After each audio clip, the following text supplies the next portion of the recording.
جمشید احمد صاحب لاہور سے آپ سوال کرتے ہیں، میں ایک جلد ساز ہوں، کتابیں جلد کرتا ہوں، بعض مرتبہ قرآن مجید کی جلد بندی بھی میرے پاس آتی ہے اور قرآن کریم کے اوراق کو بھی ہاتھ لگانے پڑتے ہیں، کیا میں وضو کر کے جلد بندی کروں یا بغیر وضو کے بھی جلد کر سکتا ہوں؟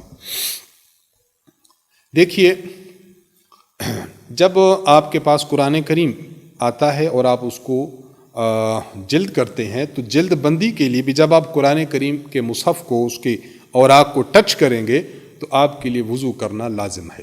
بغیر وضو کے قرآن کریم کو ٹچ کرنا جائز نہیں ہے۔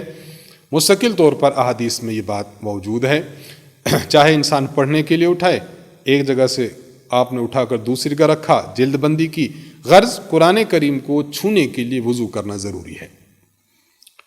امام ابو عبداللہ الحاکم رحمہ اللہ اپنی کتاب مستدرک علی الصحیحین حدیث نمبر 6051 میں ذکر فرماتے ہیں کہ حضور علیہ الصلاۃ والسلام نے جب حضرت حکیم بن حزام رضی اللہ عنہ کو یمن میں بھیجا، والی بنا کر، گورنر بنا کر، تو آپ نے ان کو بہت زیادہ ہدایات ارشاد فرمائیں۔ ان ہدایات میں سے ایک ہدایت یہ ارشاد فرمائی، آپ نے فرمایا لا تمس القرآن الا وانت طاہر۔ اے نوجوان، آپ جا رہے ہیں لیکن آپ نے قرآن کریم کو پاک ہونے کی حالت میں ہی چھونا ہے۔ نمبر 2، حضرت عبداللہ بن عمر رضی اللہ تعالی عنہ سے المعجم الصغیر میں حدیث موجود ہے، حدیث نمبر 1162۔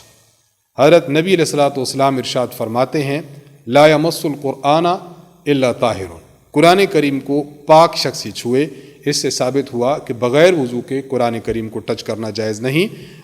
جمشید احمد صاحب، آپ اگر قرآن کریم کی جلد بندی کرتے ہیں تو آپ کے لیے وضو کرنا لازم ہوگا، وضو کے بغیر جلد بندی جائز نہیں ہے۔